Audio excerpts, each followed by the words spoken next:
கர்த்தருடைய நாம் மகிமைப்படுவதாக. யோவான் 2ஆம் அதிகாரம் 13ஆம் வசனத்திலிருந்து எடுத்துள்ள வாசியுங்கள். பின்பு யூதருடைய பஸ்கா பண்டிகை சமீபமாய் இருந்தது.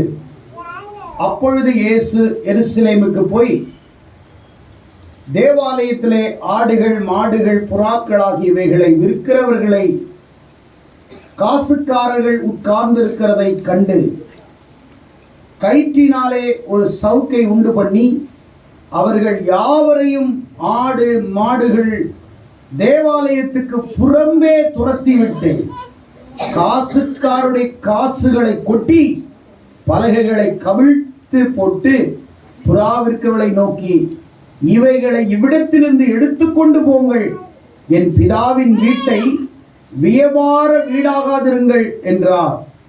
அப்பொழுது உம்முடைய வீட்டை குறித்ததான உண்டான பக்தி வைராக்கியம் என்னை பட்சித்தது என்று எழுதியிருக்கிறதை அவருடைய சீஷர்கள் நினைவு கூர்ந்தார்கள்.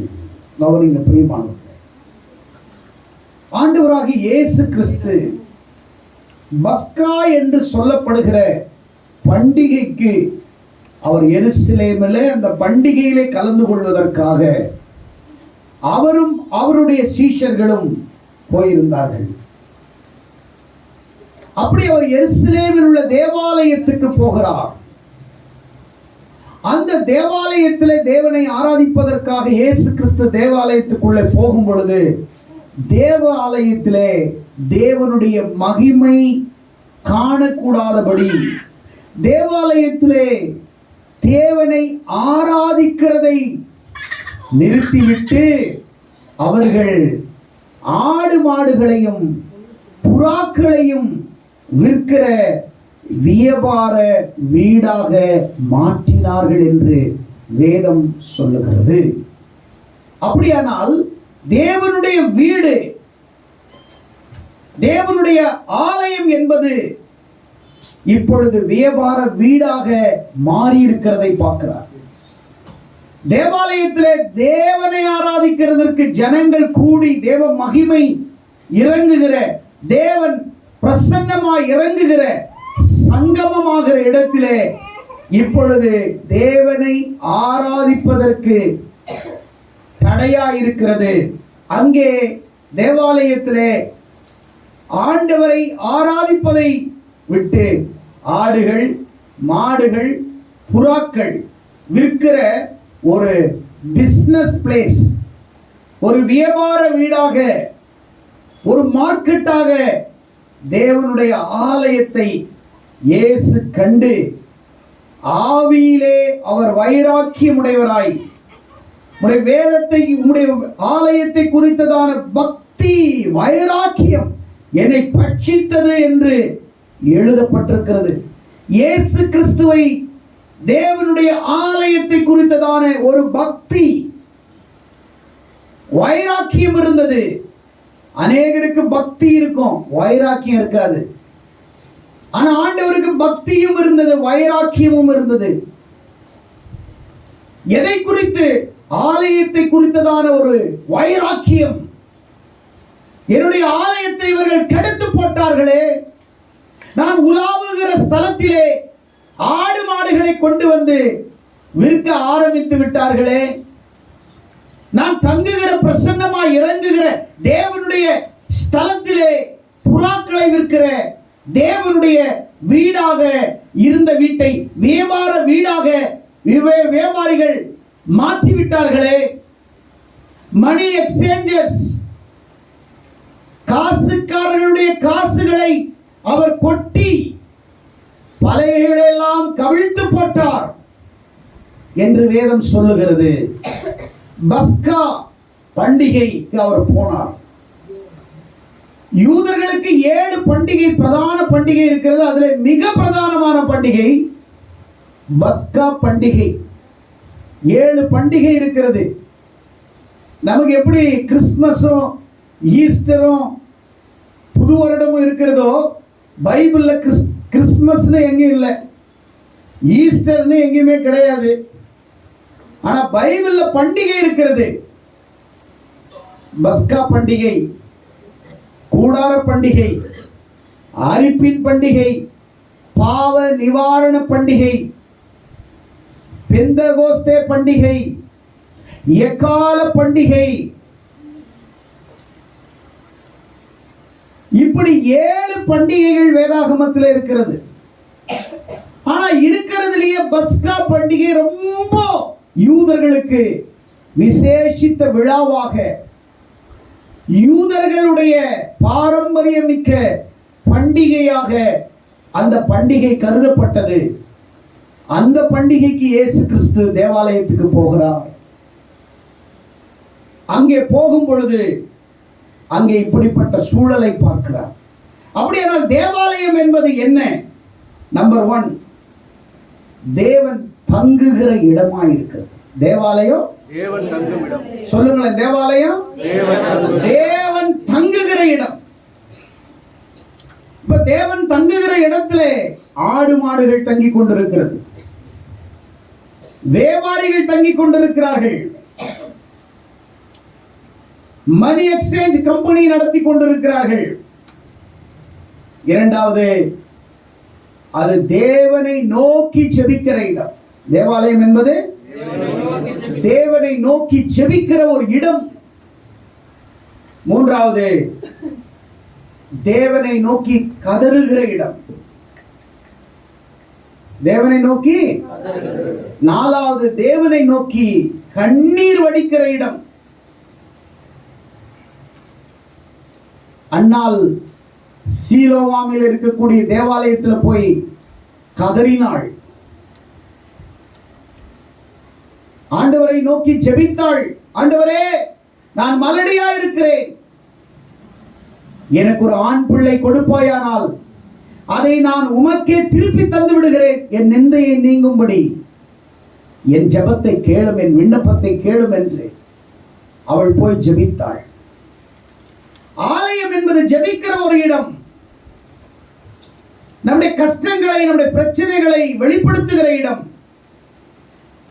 நம்முடைய வேதனைகளை வெளிப்படுத்துகிற இடம், தேவனை நோக்கி ஜெபிக்கிற இடம். அடுத்தது, தேவாலயம் என்பது தேவன் மக்களை சந்திக்கிற இடம். தேவன் என்ன செய்றாரு?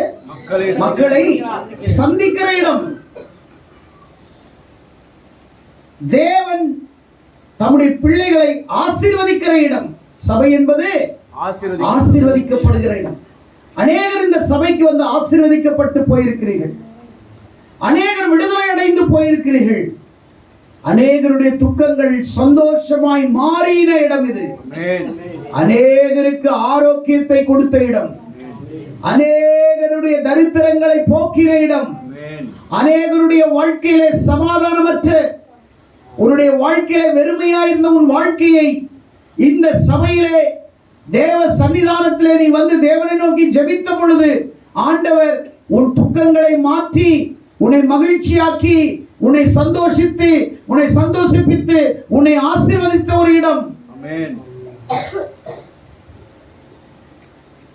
தேவனுடைய பரிசுத்தம், தேவனுடைய நீதி, தேவனுடைய மகிமை, தேவனுடைய அறிவு, தேவனுடைய பிரசன்னம், தேவனுடைய கிருபை வெளிப்படுகிற இடம். ஆமென். சபை என்பது என்ன?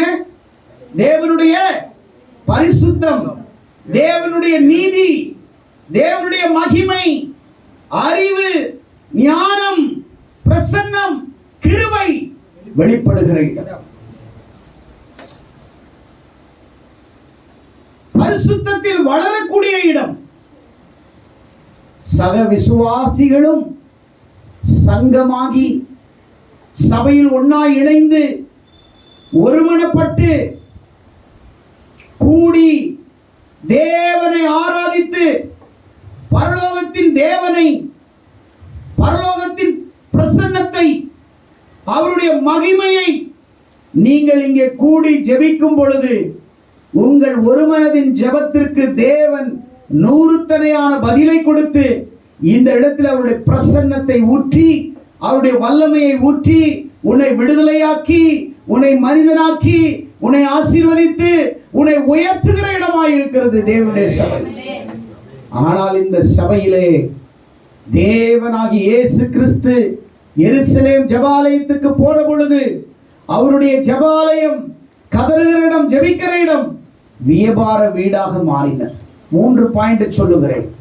ஒன்று வியாபார வீடு, இன்னொன்று விடுவிக்கப்பட்ட வீடு, இன்னொன்று வியாபாரம் செய்த ஒரு வீடு. என்ன 3 வீடு இருக்குது. வியாபார வீடு, விற்பனை செய்த வீடு, விடுவிக்கப்பட்ட வீடு. இப்போ தேவனுடைய ஆலயத்துல தேவன் வந்து பார்த்த உடனே ஏசப்பா பார்க்கிறாரு, அவருடைய ஆலயம் இப்போ ஆடு மாடுகளால் மனிதர்கள் நிரம்பி ஆராதிக்கிற ஒரு சபை வளாகத்துல ஆடு மாடுகள் கட்டி வியாபாரம் பேசுறாங்க. இயேசு கிறிஸ்து இந்த உலகத்திலே வாழ்ந்த நாட்களிலே அவர் எருசலேம் தேவாலயத்திலே கண்கூட பார்த்த ஒரு காட்சி. தேவனுடைய ஆலயம் மகிமையால் நிரம்பு தேவனை புகழுகிற இடத்திலே அது வியாபார வீடாக மாற்றினார்கள். அது விற்பனை செய்த வீடாக மாற்றினார்கள். அதுல மணி எக்ஸ்சேஞ்சர் அதுல வந்து அந்த தேவாலயத்துல வந்து அப்ப எவ்வளவு பெரிய பிசினஸ் நடந்திருக்கும். மணி எக்ஸ்சேஞ்சர் இருக்கிறாங்கன்னா பல டாலரை எக்ஸ்சேஞ்ச் பண்ணக்கூடிய ஒரு கம்பெனி அங்க வந்து நிக்குதுன்னா என்ன மாதிரி வியாபாரம் தேவாலயத்தில் நடந்திருக்கும். பஸ்கா பண்டிகைக்கு எருசலேமுக்கு போனார். யாத்ராகமம் 12ஆம் அதிகாரம் 1 நீங்கள் கடைசி வரைக்கும் நீங்கள் வாசித்தால் பஸ்கா யாத்ரா 12ஆம் அதிகாரம் 1 நீங்கள் வாசிங்கள். பஸ்கா என்றால் என்ன? வாசிங்கள். கர்த்தர் எகிப்து தேசத்திலிருந்து மோசேயும் ஆரோனையும் நோக்கி இந்த மாதம் உங்களுக்கு பிரதான மாதம், இந்த மாதம் உங்களுக்கு ஒரு பிரதானமான மாதம், இது உங்களுக்கு வருஷத்தின் முதலாம் மாதமாய் இருப்பது. நல்ல கவனிங்க பிரியமானவர்களே. பஸ்கா பண்டிகைக்கு இயேசு கிறிஸ்து போனதனுடைய மகத்துவத்தையும் வெளிப்பாடுகளையும் நான் இந்த இடத்திலே உங்களுக்கு சொல்ல விரும்புகிறேன். கர்த்தர் மோசேயும் ஆரோனை எகிப்து தேசத்திலே நோக்கி இந்த மாதம் உங்களுக்கு பிரதான மாதம், இது உங்கள் வருஷத்தின் முதல் மாதமாய் இருக்கிறது. நல்ல கவனிங்க. ஃபர்ஸ்ட் எகிப்து தேசத்திலே 430 வருஷம் கிட்டத்தட்ட 6 லட்சம் புருஷர்கள், பிள்ளைகளை தவிர பெண்களை தவிர 6 லட்சம் புருஷர்கள் 70 பேர் கொண்ட சிறிய ஒரு குழு கானானில் இருந்து எருசலேமுக்கு பயணம் செய்தார்கள். யாக்கோபினுடைய கர்ப்பப்பிறப்பு 70 பேர் கானானை விட்டு எகிப்துக்கு கோசோனுக்கு போய் அங்கே அவர்கள் செட்டில் ஆனார்கள். அதற்கு முன்பே யோசேப்பு தன் சகோதரர்களால் விற்கப்பட்டு எகிப்து தேசத்திலே அங்கே போயிட்டு அவன் தேவனுடைய கிருபையாலே ஆசீர்வதிக்கப்பட்டவனாக அங்க ஒரு பெரிய பதவிக்கு வந்துட்டார். அடுத்தது அம்மா அப்பாலாம் போய் 70 பேர் அங்க இருக்கிறாங்க. 430 வருஷம் அவர்கள் பலுகி பெருகி அவர்கள் அந்த இடத்திலே 6 லட்சம் புருஷர்கள் மனைவி பிள்ளைகளை தவிர, அப்படின்னால் பல லட்சம் மக்கள் 430 வருஷத்திலே அவர்கள் பலுகி பெருகி எகிப்தை அடிமைத்தனத்தில் இருந்தவர்களை ஆண்டவர், அழிவில் இருந்தவர்களை, அடிமைத்தனத்தில் இருந்தவர்களை 430 வருஷம் அவங்க அந்நிய தேசத்திலே அடிமையாவார்கள் என்று ஆண்டவர் சொன்னார். ஆனால் 430 வருஷம் முடிஞ்ச அன்றைய தினமே கர்த்தர் மோசேயும் ஆரோனை நோக்கி இந்த மாதம் உங்களுக்கு பிரதான மாதம், இந்த மாதம் உங்களுக்கு ஒரு விசேஷித்த மாதம். ஃபர்ஸ்ட் நாள் காட்டி முதல் யூதர்களுக்கு கேலண்டரை, வருஷத்தை, நாளை, நாட்களை, முதல் கேலண்டரை யூதர்களுக்கு ஆண்டவர் கொடுத்த ஒரு தினம், முதல் மாதம் 14ஆம் தேதியிலே நான் உங்களை இந்த தேசத்திலிருந்து புறப்பட பண்ண போகிறேன். எப்படி என்றால், என் ஓங்கிய புயத்தால், என் வல்லமையினால், அடிமையாயிருக்கிற உங்களை, அழிவில் இருக்கிற உங்களை, என் பலத்த கரம் மோசேயை கொண்டும் ஆரோனை கொண்டும் எகிப்து தேசத்திலிருந்து நான் உங்களை புறப்பட பண்ணுவேன். அது பிரதான மாதமாய் இருக்கும். அது விசேஷித்த ஒரு மாதமாகவும் நாளாகவும் உங்களுக்கு இருக்கும் என்று சொல்லி, நீங்கள் இஸ்ரவேல் சபையார் யாவரையும் நோக்கி, இந்த மாதம் 10ஆம் தேதி வீட்டு தலைவர் வீட்டுக்கு ஒரு ஆட்டுக்குட்டியை, ஒவ்வொருவரும் ஒவ்வொரு ஆட்டுக்குட்டியை தெரிந்து கொள்ள கடவீர்கள். இப்போ எகிப்துல இவங்களெல்லாம் வெளியே கொண்டு வரணும்னா ஆண்டவர் மோசே அனுப்பினார். அவன் போய் பார்வோனிடத்துல பேசுறான். ஆனா பார்வோனுடைய இருதயம் கடினப்பட்டு ஜனங்களை அனுப்பல. விடுதலையாக்க முடியாது, போ, என்ன செய்வியோ பார்த்துக்கோ. கர்த்தர் வாதைகளை அனுப்பினார். அற்புதங்களை செய்ய ஆரம்பிச்சார் ஆண்டவர். தண்ணீரை இரத்தமாய் மாற்றினார். எகிப்தில் இருக்கிற ஆறுகள், குளங்கள், நீர்கள், கடல்கள், கிணறுகள், எங்கெல்லாம் தண்ணி இருக்கிறதோ அங்கே எல்லாற்றையும் ஆண்டவர் இரத்தமாய் மாற்றினார். குடிக்க முடியவில்லை. பார்வோன் சொல்றான், இல்ல இல்ல, உங்களை நான் அனுப்புறேன், மறுபடியும் எங்களுக்கு அற்புதம் செய்யணும்னு ஆண்டவர் அந்த தண்ணியை, இரத்தமாய் மாறின தண்ணியை நல்ல தண்ணி ஆக்குறார். அவன் சொல்றான், இல்ல இல்ல, நான் இனி உங்களை விட மாட்டேன். ஆண்டவர் இரண்டாவது வாதை, தவளை, பூமி எங்கும் தவளைகளால் நிரம்பினது. வீடுகளிலே, கிச்சன்ல, அவர்கள் படுக்கிற அறையில, எங்க பார்த்தாலும் கோடிக்கணக்கான தவளைகள் என்கிற வாதையினால தேசத்தை அவர் வாதித்தார். அப்பவும் அவருடைய இருதயம் கடினப்பட்டது. பேன்கள் வாதைகளை பேன் என்கிற வாதை அனுப்பி, இப்படி 9 வாதைகளை அனுப்பி பார்வோனுடைய இருதயம் கடினப்பட்டது. அனுப்ப முடியாதுன்னு சொல்லிட்டான். எப்படி எகிப்தில் இருக்கிற ஆண் பிள்ளைகளை நதியிலே போட கொலை செய்ய வேண்டும் என்று பார்வோன் எந்த பிள்ளைகளை கொலை செய்தானோ, 10வது வாதை ஆண்டவர் சொன்னார், உங்களை எப்படி புறப்பட பண்ண முடியும் என்பது எனக்கு தெரியும், உங்களை எப்படி விடுதலையாக்க முடியும் எனக்கு தெரியும் என்று சொல்லி ஆண்டவர் முதல் மாதம் 10ஆம் தேதியில வீட்டுக்கு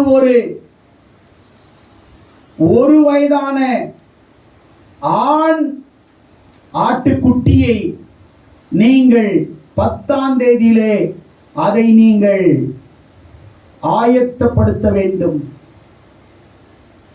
அது எப்படி இருக்கணும்னா பழுதற்றதா இருக்க வேண்டும். அப்படியானால் அதிலே குறைகள் இருக்கக்கூடாது.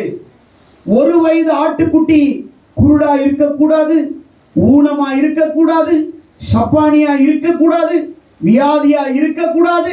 அது பழுதற்றதா இருக்கணும், அது தாழ்மையா இருக்கணும், அது ஒரு குறை இல்லாததா இருக்க வேண்டும். எதை குறிக்கிறது என்றால், பஸ்கா இயேசு கிறிஸ்துவினுடைய பாடுகளை குறிக்கிறது. பஸ்கா இயேசு கிறிஸ்துவினுடைய பாடுகளை குறிக்கிறது.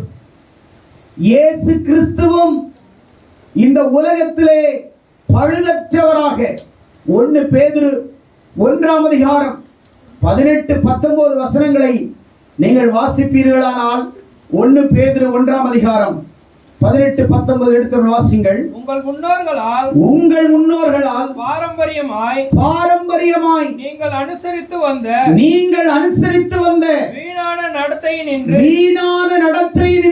அழிவுள்ள வஸ்துக்களாகிய, கவனிங்க, அழிவுள்ள வஸ்துக்களாகிய வெள்ளியினாலும் பொன்னினாலும் மீட்கப்படாமல் குற்றமில்லாத மாசற்ற ஆட்டுக்குட்டியாகிய கிறிஸ்துவின் விலையேறப்பெற்ற இரத்தத்தினாலே நீங்கள் மீட்கப்பட்டிருக்கிறீர்கள். நீங்கள் மீட்கப்பட்டிருக்கிறீர்கள். மாசற்ற, குற்றமற்ற, பழுதற்ற இருக்கிற விலையேறப்பட்ட இயேசு கிறிஸ்துவினுடைய இரத்தத்தினாலே நீங்களும் நானும் மீட்கப்பட்டிருக்கிறோம். விலைக்கிரயமாய் மீட்கப்பட்டிருக்கிறோம். அது வஸ்துக்களால் அல்ல, வெள்ளியினால் அல்ல, பொன்னினால் அல்ல, எபிரேயர் 9ஆம் அதிகாரம் 12, 13, 14 வசனங்களை நீங்கள் வாசிப்பீர்களானால், எபிரேயர் 9ஆம் அதிகாரம் 12, 13, 14 வசனங்களை வெள்ளாட்டுக்கடா, வெள்ளாட்டுக்கடா, இளங்காலை இவைகளுடைய இரத்தத்தினால் அல்ல, தம்முடைய சொந்த இரத்தத்தினால், தமது சொந்த இரத்தத்தினாலே ஒரே தரம் மகா பரிசுத்த ஸ்தலத்தில் பிரவேசித்து நித்திய மீட்பை உண்டு பண்ணினார். அது எப்படி எனில் காளை வெள்ளாட்டுக்கடா இவைகளின் இரத்தம் தீட்டுப்பட்டவர்கள் மேல் தெளிக்கப்பட்ட கடாரியின் சாம்பலும் சரீர சுத்தம் உண்டாயிருக்கும்படி பரிசுத்தப்படுத்துமானால் நித்திய ஆவியினாலே தம்மை தாமே பழுதற்ற பலியாக தேவனுக்கு ஒப்பு கொடுத்தார். ஹல்லேலூயா, ஹல்லேலூயா. கவனிங்கள், இந்த பஸ்கா பண்டிகை எப்படின்றது, இந்த பஸ்கா என்னன்றது உங்களுக்கு நான் விவரிச்சு சொல்றேன். யாத்ரா 12ஆம் அதிகாரத்துல முழுசா நீங்க படிச்சீங்கன்னா, ஃபர்ஸ்ட் இஸ்ரவேல் ஜனங்களை பஸ்கா அப்படின்னா என்ன அர்த்தம்னா கடந்து போதல். சொல்லுங்க, பஸ்கா என்றால் ஆயத்தன்னு சொல்லுங்க, கடந்து போதல். அப்படியானா இந்த எகிப்தில் இருக்கிற ஜனங்களை 10வது வாதையாக ஆண்டவர் எடுத்த இந்த 10வது வாதை மிக முக்கியமான 9 வாதைகளை காட்டிலும் 10வது வாதை மறக்க முடியாத வாதை, நினைவு கூறப்பட வேண்டிய வாதை, ஒரு நித்தியமாக நினைவில் வைத்துக் கொள்ளக்கூடிய ஒரு வாதை. இப்போ ஆண்டவர் மோசே ஆரோனை நோக்கி சொல்றார், இந்த மாதம் 1ஆம் மாதம் 10ஆம் தேதியில ஒரு ஆடை நீங்க ஆயத்தப்படுத்துங்க. புதிய ஏற்பாட்டில் இது எதை குறிக்கிறது என்றால், இயேசு கிறிஸ்து மரிப்பதற்கு 4 நாட்களுக்கு முன் பிதாவினாலும் பிலாத்துவினாலும் பிரதான ஆசாரியராலும் அவர் பழுதற்றவர் என்பதை நிரூபித்தார். ஆமென். இயேசு கிறிஸ்து ஒரு குற்றத்தை இவரிடத்தில் நான் காணவில்லை என்று, இயேசு கிறிஸ்து பழுதற்றவர், பாவமறியாதவர், இவரிடத்தில் ஒரு குற்றத்தையும் காணேன் என்று பிதாவாலும் பிலாத்தாலும் பிரதான ஆசிரியராலும் சோதிக்கப்பட்ட போது இயேசு ஒரு குற்றத்தையும் செய்யவில்லை. அப்படியானால் பஸ்காவுக்கும் இயேசுக்கும் என்ன ஒற்றுமை இருக்கிறது?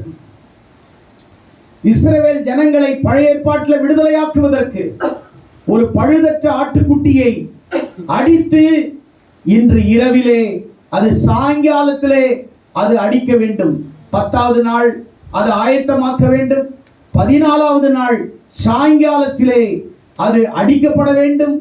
அப்படியானால் இயேசு கிறிஸ்து மரிப்பதற்கு 4 நாள் முன் அவர் தன்னுடைய மரணத்திற்கு ஆயத்தமாய் எல்லாராலும் சோதிக்கப்பட்ட போது அவர் பழுதற்றவராயிருந்தார் என்பதை ப்ரூவ் பண்ணார்.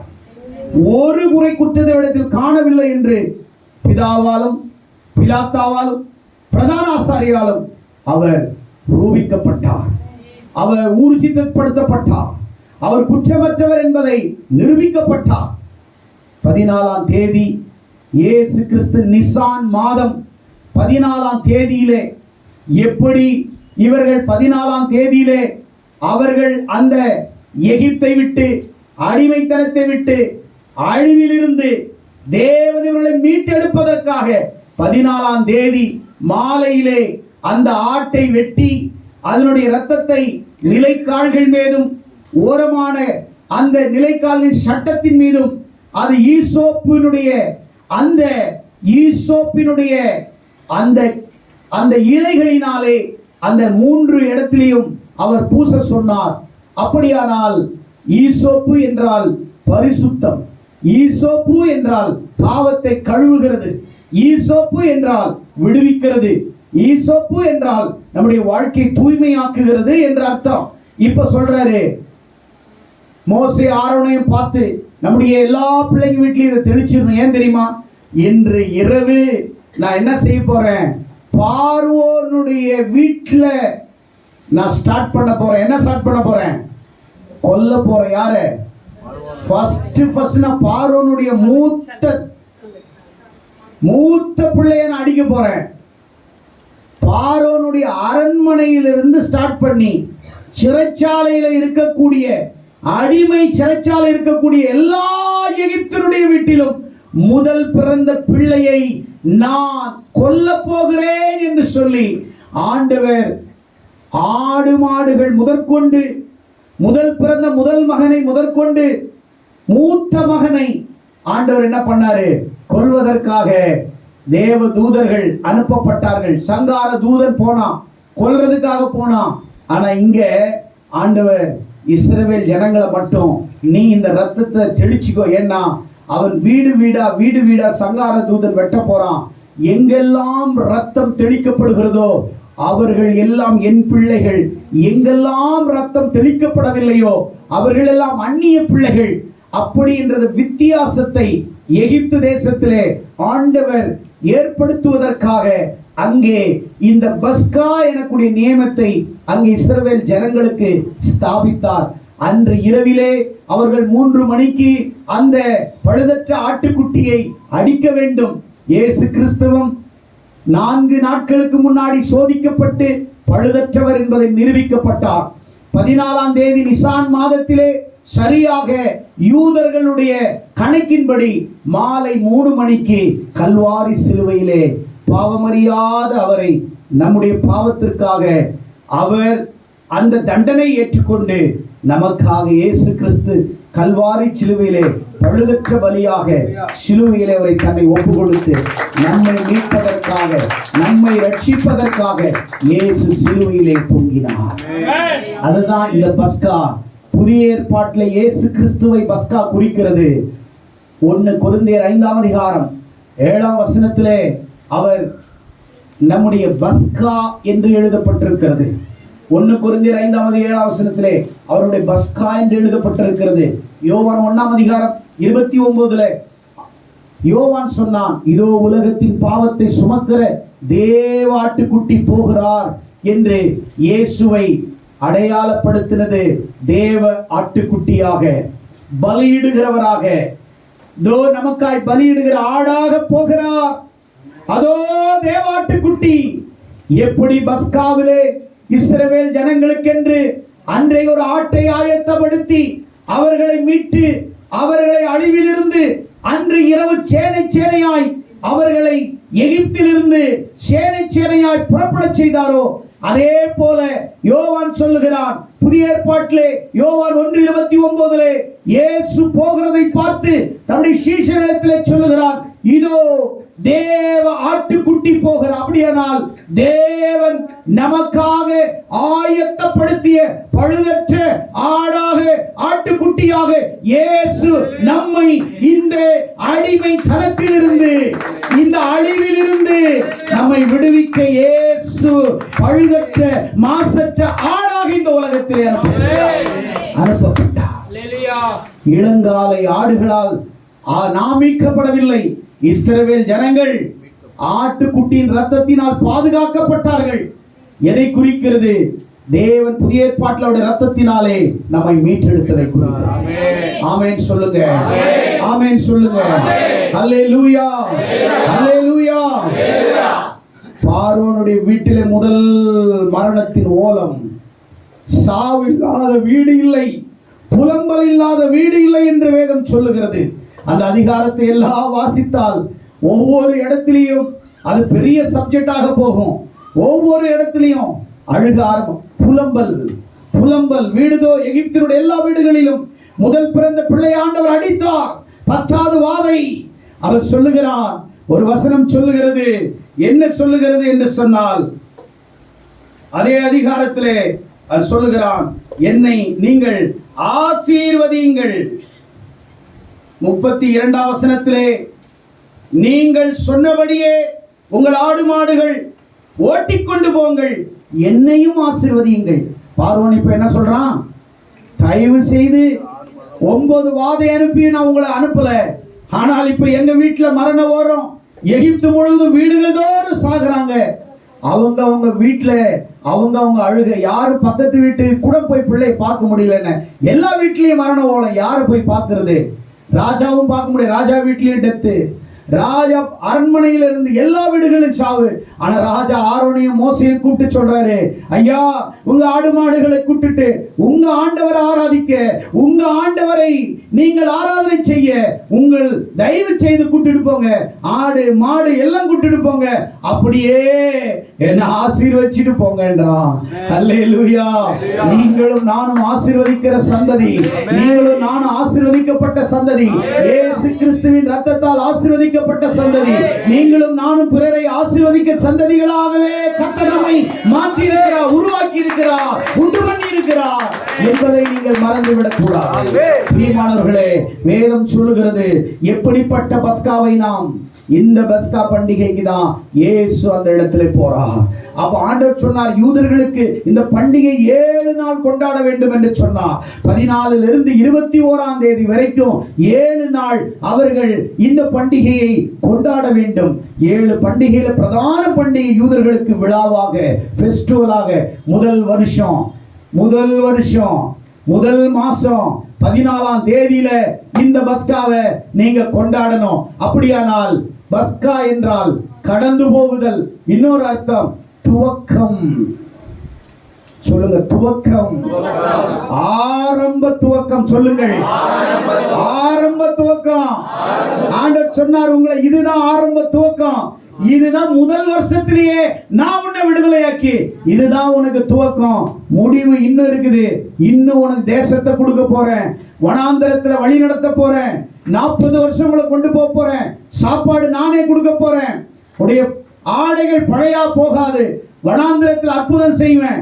உங்களை எதிர்த்து ஒரு பட்டணம் வந்தா பட்டணத்தை நான் அழிப்பேன், உனக்கு எதிர்த்து ராஜாக்கள் வந்தா ராஜாக்களை அழிப்பேன், எனக்கு முன்னாடி செங்கடலை பிளப்பேன், யோர்தானை பிளப்பேன், உனக்காக வானத்திலிருந்து அக்கினியை ஊற்றுவேன், உன்னை வழி நடத்த வானத்திலிருந்து மேக ஸ்தம்பத்தையும் இரவிலே அக்கினி ஸ்தம்பத்தையும் ஆண்டவர் உனக்காக ஏற்படுத்தி தம்முடைய பிள்ளைகளை எகிப்து தேசத்திலிருந்து கானான் தேசம் வரைக்கும் அவளை நடத்தினார். பஸ்கா என்று சொன்னால் துவக்கம், புதிய ஆரம்பம். இன்னைக்கு புது மாசத்துல உங்களுக்கு புதிய ஆரம்பம் உங்க வாழ்க்கையில துவங்க போகிறது. ஒரு புதிய துவக்கம் உங்க வாழ்க்கையில வரப்போகுது. உங்க வாழ்க்கையில ஒரு புதிய ஆரம்பம் வரப்போகிறது. இனி உங்க வாழ்க்கையில ஒரு புதிய துவக்கத்தை நோக்கி நீங்கள் பயணிக்க போகிறீர்கள். இனி நீங்கள் உங்களுடைய வாழ்க்கையில ஒரு புதிய துவக்கம். சொல்லுங்க, புதிய துவக்கம், புதிய ஆரம்பம், புதிய ஆசீர்வாதம், புதிய நம்பிக்கை, புதிய விசுவாசம், புதிய கிருபை, புதிய பரிசுத்தம், புதிய ஆவியானவரின் வல்லமை, புதிய பிரசன்னம். நான் புதிய காரியங்களிலே நான் பிரவேசிக்க கிறிஸ்துவின் இரத்தத்தினாலே நான் புதிதாய் பிறந்திருக்கிறேன், புதிதாய் நான் உருவாக்கி இருக்கிறேன், புதிதாய் நான் உருவாயிருக்கிறேன் என்று சொல்லி கரங்களை தட்டி ஆண்டவரை மகிமைப்படுத்துவோம். பிரியமானவர்களே, இந்த பஸ்கா தான் இயேசு கிறிஸ்துவை குறிக்கிறது. எல்லாரும் அணி அணியா 6 லட்சம் புருஷர்கள், பிள்ளைகளை தவிர, பெண்களை தவிர 6 லட்சம் புருஷர்கள், திரளான சேனைகள். அன்று இரவிலே ஆண்டவர் அவர்களை அணி அணியாய் இவங்களை ஆண்டவர் சொல்றாரு, 430 வருஷம் உங்களுக்கு கூலி கொடுக்கல, உங்களுக்கு சாப்பாடு கொடுக்கல, உங்களுக்கு எதுவுமே கொடுக்கல. அதனால நீங்க என்ன செய்யுங்கன்னா, நீங்க இனி சும்மா இருக்க கூடாது. நீங்க அவங்க 430 வருஷம் உங்களுக்கு என்ன கொடுக்கல சொல்லுங்களேன், கூலி கொடுக்கல. என்ன கொடுக்கல? கூலி கொடுக்கல. அதனால நீங்க என்ன செய்யுங்க, 35ல மோசே சொல்லியபடி இஸ்ரவேல் ஜனங்கள் எகிப்தியரிடத்திலே வெள்ளி உடைமை, பொன்னுடைமைகளை, வஸ்திரங்களை கேட்டார்கள். கர்த்தர் ஜனங்களுக்கு எகிப்தியரின் கண்களில் தயவு கிடைக்கும்படி செய்தனால் கேட்டதை அவர்கள் கொடுத்தார்கள். இவ்விதம் அவர்கள் எகிப்தியரை கொள்ளையிட்டார்கள். கரங்களை தட்டி ஆண்டவர் மேல் நல்ல கவனிக்கணும். 430 வருஷம் அடிமை வாழ்க்கை. கஞ்சியை தவிர இவங்க மிஞ்சி எதையும் பார்த்தது கிடையாது. 3 வேளை கஞ்சி, அடிமை வாழ்க்கை, பில்டிங் கட்டணும். எகிப்தியருடைய அத்தனை வளர்ச்சிக்கும் வித்திட்டவர்கள் யூதர்கள். எகிப்தில் இருக்கக்கூடிய இன்றைக்கு இருக்கக்கூடிய அதிசயங்களுக்கு வித்திட்டவர்கள் யூதர்கள். ஏனென்றால் அவர்களுடைய அடிமைகளாயிருந்து அவர்களுக்கு பணிவிடை செய்தார்கள். கூலி இல்லை, சாப்பாடை தவிர. 430 வருஷம் எதுவுமே கொடுக்கல, கஞ்சியை தவிர அவங்களுக்கு எதுவுமே மிஞ்சி இருக்கல. ஆனா ஆண்டவர் அன்னைக்கு ராத்திரி சொன்னாரு, அவங்க டெய்லி பேசினா வேலை செய்யறோம், கஞ்சியை தவிர நம்மளுக்கு கூலி கொடுக்கலையே. பணம் இருந்தாதான் அவங்க வீடு கட்டுவாங்க. அடிமை வாழ்க்கை. நீ வெறும் இந்த கூடாரத்தில் இருக்கணும், கஞ்சி குடிச்சியா வாழ்ந்தியா, சாகிற வரைக்கும் நீயும் உன் பிள்ளைகளும் உன் தலைமுறையும் இந்த கூடாரத்திலே வாழ்ந்து இப்படியே சாகணும். வீடு கட்ட முடியாது, படிக்க முடியாது, வளர முடியாது, வளர்ச்சியை நோக்கி போக முடியாது, உனக்கென்று ஒரு ராட்சியத்தை கட்ட முடியாது, உனக்கென்று ஒரு கோபுரத்தை கட்ட முடியாது, உனக்கென்று எதிர்கால வாழ்வாதாரத்தை நீ கணிக்க முடியாது. நீ 3 வேளை கஞ்சி குடிக்க வேண்டும் என்று அவர்கள் அடிமைப்படுத்தினார்கள். ஆனால் ஆண்டவர் மனதிலே வைத்திருந்தார். அன்று இரவு அவங்க போகும் பொழுது மோசேயினிடத்திலே ஆண்டவர் சொல்லுகிறார், நீங்க போறது சும்மா போக கூடாது. உங்க யார் யார் வீட்டுல அடிமையா இருந்தீங்களோ வெள்ளியும் பொன்னையும் கேட்டு வாங்குங்கன்னாங்க. வெள்ளியும் பொன்னையும் கொள்ளையடிச்சு மிகப்பெரிய பணக்காரனாக கர்த்தர் யூதர்களை ஏழைகளாய் கொண்டு போனார். வரும் பொழுது கொள்ளையடித்து வெள்ளி உடைமைகளையும் பொன்னுடைமைகளோடு கூட ஆடு மாடுகளோடு கூட கர்த்தர் அவர்களை 430 வருஷம் அவங்களுடைய கூலியை காட்டிலும் டபுள் ட்ரிபிள் 4th 10th வரைக்கும் 1000 மடங்கு அவர்களை ஆசீர்வதித்தார். உன்னை அடிமைப்படுத்தி, உன்னை ஏமாற்றி, உன்னை வஞ்சித்து, உன்னை ஏமாற்றி உன்னுடைய சொத்துக்கள், உன்னுடைய வாழ்க்கையை சூறாடினவர்கள், உனக்கு விரோதமாய் எழும்பினவர்கள், உனக்கு விரோதமாய் குந்தகம் விளைவித்தவர்கள், உனக்கு விரோதமாக யாரெல்லாம் தவறு செய்தவர்கள், உன்னை ஏமாற்றிய கள்வர்கள், வஞ்சகர்கள் இடத்திலிருந்து இந்த புதிய துவக்கத்திலே நீ திருப்பிக் கொள்ளுவாய். நீ இழந்ததை பெற்றுக் கொள்ளுவாய். கர்த்தர் உனக்கு திரும்ப தரப்போகிறார். எத்தனை பேர் சுவாசிக்கிறீங்க? ஆண்டவர் உங்களுடைய வாழ்க்கையில் அற்புதம் செய்ய போகிறார். நீ இழந்ததை தரப்போகிறார். சொல்லுங்க பக்கத்தில் பார்த்து, உனக்கு புதிய துவக்கம், உனக்கு புதிய ஆரம்பம், நீ புதிய ஆரம்பம். நீ ஆசீர்வாதத்தோடு திரும்ப போகிறாய். நீ சமாதானத்தோடு வாழ போகிறாய். அவர் வெள்ளி உடைமைகளை பொன்னுடைமைகளை கேட்டு வாங்கினார்கள். அப்படிப்பட்ட பஸ்கா பண்டிகைக்கு தான் ஆண்டவர் அவர்கள் 70 பேர் போனார்கள். வரும் பொழுது ஒரு தேசத்தையே கர்த்தர் திருப்பி கொண்டு வந்தார். கரங்களை தட்டி ஆண்டவர் 70 பேர் அவர்கள் சின்ன குழுவா போனாங்க எகிப்துக்கு. 430 years after அவங்கள ஆண்டவர் எப்படி கொண்டு வர்றாருன்னா துறள் சேனைகளாய் கொண்டு வருகிறார். தேசத்தையே கொண்டு வந்து ஒரு தேசத்தை வகுத்து ஒரு தேசமாக்கி கானானை அவர்கள் சுதந்தரிக்கும்படி கர்த்தர் கொடுத்தார். ஆமென். அல்லேலூயா. அல்லேலூயா. அப்படிப்பட்ட பஸ்கா பண்டிகைக்கு அவர் போறார். பஸ்கா என்றால் பழைய ஏற்பாட்டில் நிழலாட்டமாய், இயேசு புதிய ஏற்பாட்டில் எப்படி பஸ்காவை ஆடை எதை குறி இயேசுவை குறிக்கிறது, பழுதற்றது பாவம் இல்லாதவரை குறிக்கிறது. விடுதலை அவர்களானார்கள். ரத்தத்தால் நீங்களும் நானும் விடுதலையாக்கப்பட்டோம். 10ஆம் தேதியில ஆடு ஆயத்தமானது. இயேசு மரிக்கிறது 4 நாள் முன்னாடி இயேசு ஆயத்தப்படுத்தப்பட்டார். பிதாவினாலும் பிலாத்துவினாலும் பிரதான ஆசிரியர் சோதிக்கப்பட்ட போது இவரிடத்தில் ஒரு குற்றத்தையும் காணேன்.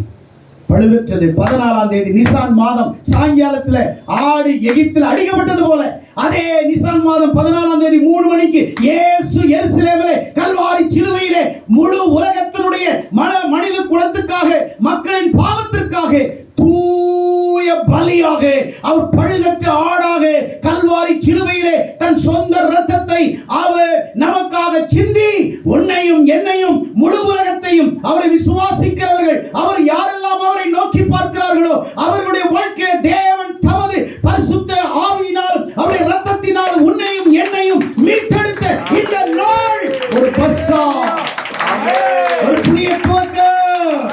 நாம் மீட்கப்பட்ட நாள், நான் ரட்சிக்கப்பட்ட நாள், நான் ஆசீர்வதிக்கப்பட்ட நாள், என் பாவம் கழுவிய நாள். இதுதான் புதிய துவக்கம். புதிய ஆரம்பம். இதுதான் புதிய ஆரம்பம். அர்த்தம் இல்லாம பைபிள்ல எதுவும் இல்லை. ஒண்ணுக்கும் மீனிங் இருக்குது. இந்த உலகத்துல பிற காரியத்தை நம்ம கேட்டோம், அவங்களால எக்ஸ்பிளைன் பண்ண முடியாது. ஆமென் சொல்லுங்களேன். ஆமென் சொல்லுங்களேன். இப்படிப்பட்ட பஸ்கா பண்டிகைக்கு இயேசு இப்போ போறார். இப்போதான் சப்ஜெக்டுக்குள்ள வர்றேன், முடிக்கிற அடுத்த வாரத்தில் தொடர்ச்சியாக கொண்டு வரேன். இப்போதான் பஸ்கா பண்டிகைக்கு வர்றார். பழைய ஏற்பாட்டு ஜனங்களை நினைவு கொள்றார். புதிய ஏற்பாட்டில் இவர் இன்னும் பலியாகலை, இந்த ஜனங்களுக்காக நான் பலியாக போறேன். ஆனா யூதர்கள் கொண்டாடுகிற பஸ்கா பண்டிகையில இயேசு கிறிஸ்து இல்ல, பிதா இல்ல, அவருடைய பிரசன்னம் இல்ல. ஆலயத்தில் ஆடு மாடுகள், வியாபார வீடு, விற்பனை செய்யப்பட்ட வீடு, விடுவிக்கப்பட்ட வீடு. சொல்லுங்க, வியாபார வீடு, விற்பனை செய்த வீடு, விடுவிக்கப்பட்ட வீடு. ஆண்டவர் உள்ள வந்தாரு. என்ன செஞ்சாருன்னா, சாட்டையை எடுத்தாரு,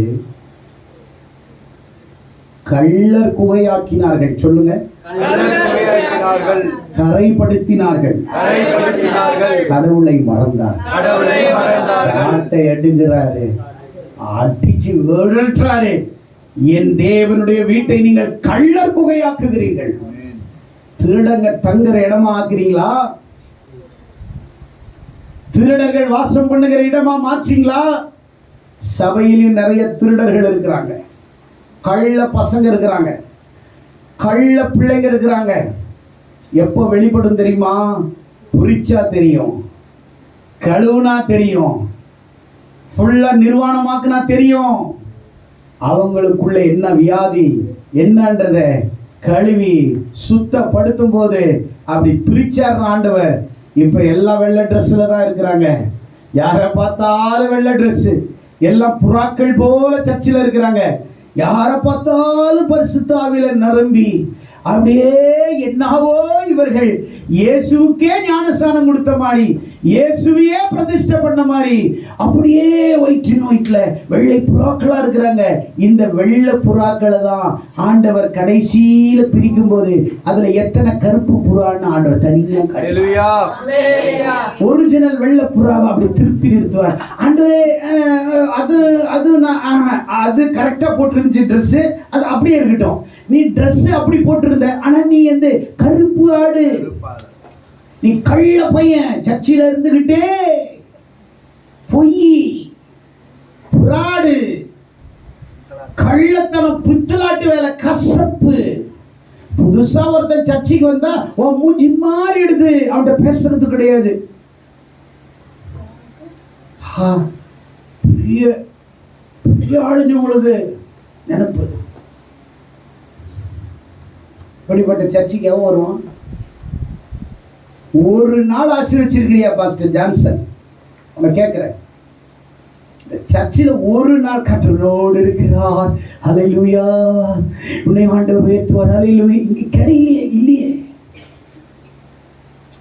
அப்படியே உன்னை ஆண்டவர் அப்படியே கொஞ்சுகிறார், இங்கதான் இல்லையே. ஆசீர்வாதமான பிரசங்கமே இல்லையே. ஏன்னா எல்லா பிரசங்கத்துக்கு கரெக்டா இருந்தா எல்லாமே ஒரு ஆசீர்வாதம் தான். இதுல என்ன ஹமாம் சோப்பு, லெக்ஸ் சோப்பு போட்டாதான் வியாதி நுர வரும், இல்ல ஹமாம் போட்டா சந்திரிகா போட்டாதான் நோய் போகும் கிடையாது. எல்லா சோப்பு போட்டாலும் எல்லா அழுகும் போகும். ஆமென். எல்லா வசனமும் எனக்கு சோப்பு, எல்லா வசனமும் எனக்கு ஆசீர்வாதம், எல்லா வசனமும் எனக்கு எச்சரிப்பு, எல்லா ஆசீர்வாதமான வார்த்தை எனக்கு வாக்குத்தத்தமா இருக்குது. ஆமென் சொல்லுங்களேன், ஆமென் சொல்லுங்களேன். இங்க கடைசியில புறாக்களை பிரிப்பார்.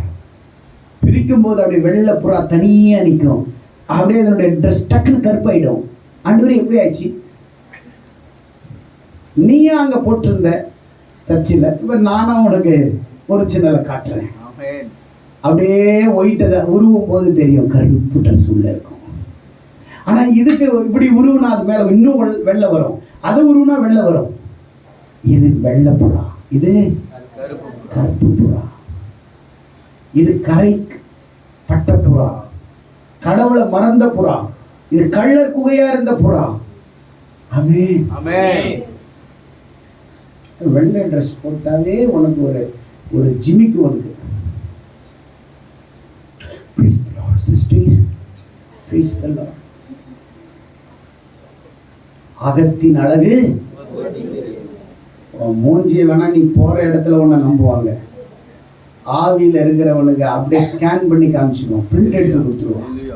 லேலுயா லேலுயா லேலுயா.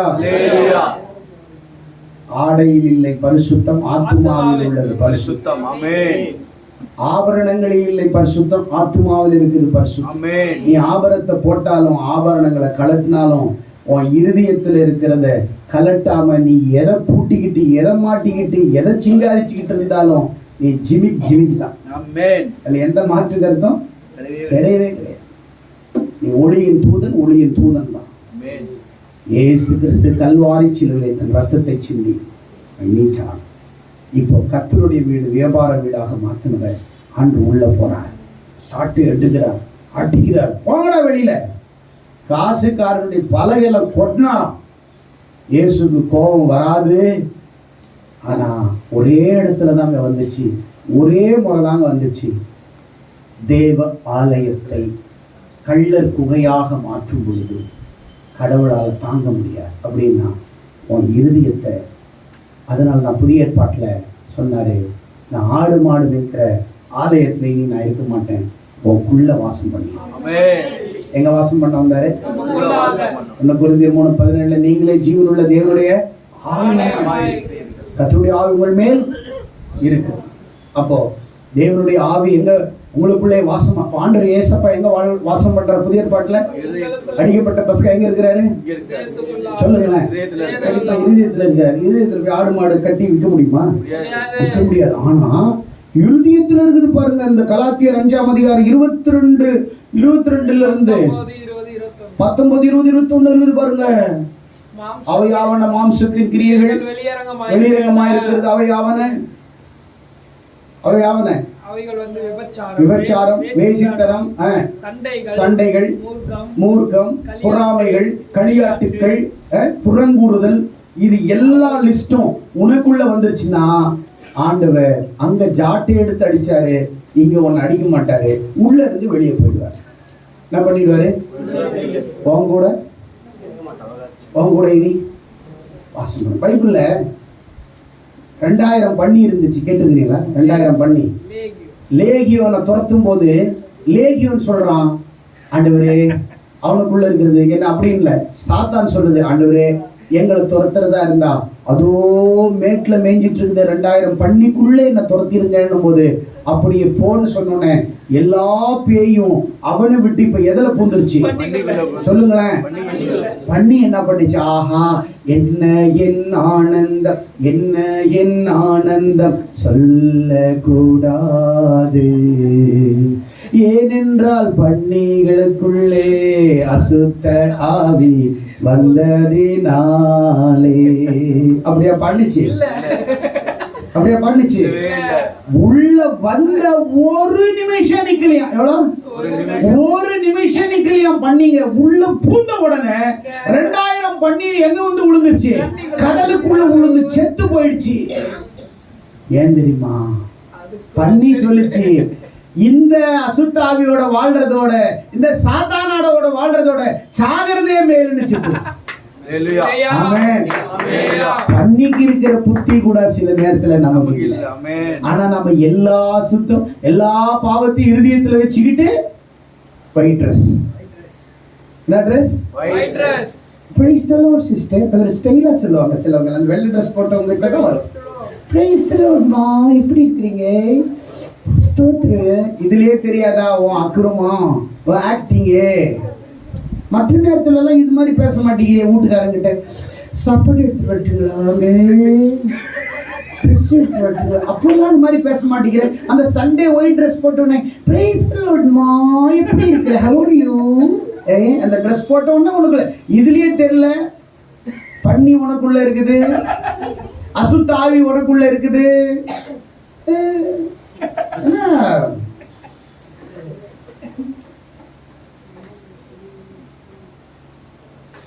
நடிப்பு ஜால்ஜா ஜிங்கா ஜிர்ரா எல்லாம் இருக்கக்கூடாது. கரெக்ட்? பண்ணி சொல்லுச்சு. பண்ணிக்கிட்டு அன்னைக்கு சாகாம இருந்து சாகிற நேரத்துல பண்ணிக்கிட்ட பேட்டி கேட்டு இருந்தாச்சு, ஏண்டி நீங்க எல்லாம் 2000 பேரும் செத்துட்டீங்க. அம்மாத்தா சுத்தாவி எங்களுக்குள்ள வச்சு அதுங்களோட வாழ்றதோட சாகுறது மேலுன்ட்டு அது செத்துருக்கு. அதுக்கு அவ்வளோ ரோசம் பண்ணி. நம்ம பண்ணியை பார்த்தா ஐயோ சீ பண்ணின்றோம். அதுக்கு இருக்கிற ரோசம், மானம், சூடு, சொர்ணம் நமக்கு இல்லை. பண்ணி செத்துருச்சு. ஆனா மொத்தத்தையும் உள்ள வச்சுக்கிட்டு நம்ம சாகாம அலைஞ்சிட்டு இருக்கிறோம். நமக்குள்ள அவ்வளவும் இருக்கும்.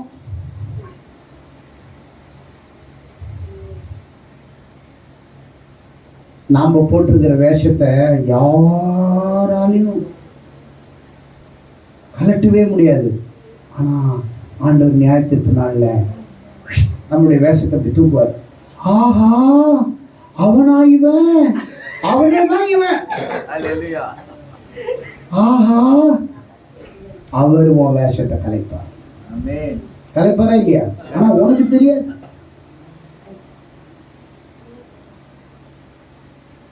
அன்னைக்கு ஒரு பிள்ளைய பார்க்குறேன், கூப்பிடுறேன், கண்டுக்காம போகுது. ஆனால் சர்ச்சில் இருந்தோட பேசுகிறோம். இதுங்களெல்லாம் சபைக்கு வருது, பார்த்து கூட பார்க்காத மாதிரி போகுது.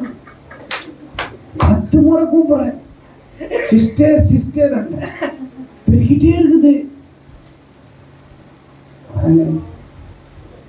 எப்படி இருக்கிறேன்? சர்ச்சில் வந்தா சோத்திரம், வெளியில வந்தா ஆத்திரம்.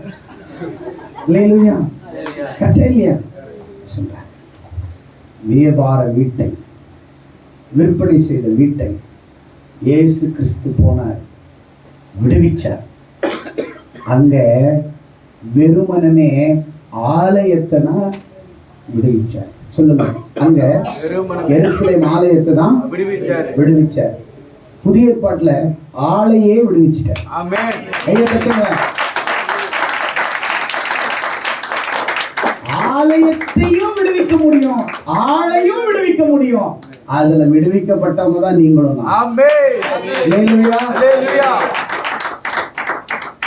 நிறைய பேர் சொல்லுவாங்க சின்ன சர்ச்சின்னு சொல்லுவாங்க.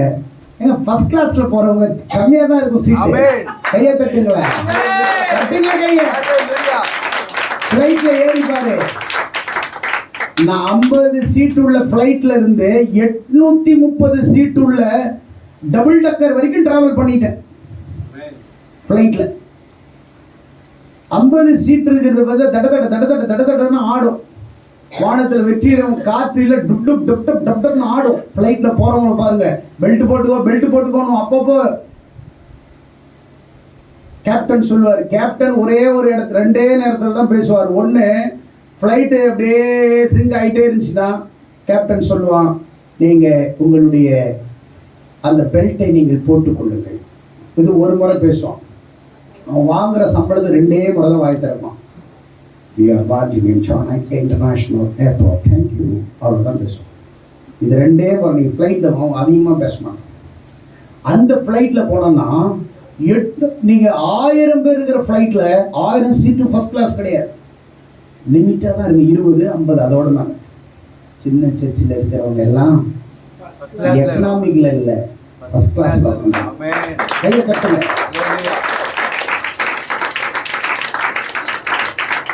நீங்க ஃபர்ஸ்ட் கிளாஸ்ல உட்காந்துருங்க, அதை வச்சு பெருமை பாராட்டுங்க. 1000 பேர் கொண்ட சென்னையில எங்கேயோ மூலையில நீங்க உட்காரல, நீங்க ஃபர்ஸ்ட் கிளாஸ்ல உட்காந்துருக்கீங்க. கேப்டனை நேரா பாக்குறீங்க. கேப்டனை நீங்க ட்ரெயின்ல போ, first tier, second tier, third tier, அப்புறம் ரிசர்வேஷன், அப்புறம் ஜெனரல் கமாண்ட். ஃபர்ஸ்ட் கிளாஸ் ட்ரெயின்ல ஃபர்ஸ்ட் டயர் ஏசில யார் போயிருக்கீங்க?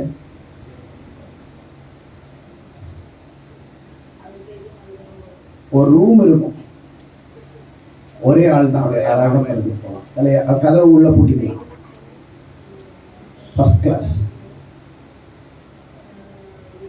செகண்ட் டயர்ல கீழே ஒன்று மேலே ஒன்று, 2 பேர் படுத்துக்கலாம், ஒரே ரூம். தேர்ட் டயர்ல எல்லாரும் படுக்கலாம், ஏசி. ரிசர்வேஷன்ல ஏசி இருக்காது, அவங்க சீட்ல சண்டை இல்லாமல் படுத்துக்கலாம். நான் ஜெனரல் கம்பார்ட்மெண்ட்ல கூட்டம்னா கூட்டம் இருக்கும். கால் வைக்க முடியாது, மூத்திரம் போக முடியாது, உட்கார முடியாது. கூட்டம் ஜே ஜே ஜேன்னு. ஃபர்ஸ்ட் கிளாஸ்ல 1, செகண்ட் கிளாஸ்ல 2, தேர்ட் டயர்ல ஒரு 50, ஜெனரல் கமாண்ட்ல ஒரு பெட்டியில 50 பேர் உட்காந்து 1000 பேர் உட்கார்ந்து இருப்பாங்க. அதனால பெரிய சர்ச்சு நினைச்சுக்காதீங்க, நம்ம ஃபர்ஸ்ட் கிளாஸ்ல உட்கார்ந்து இருக்கிறோம்.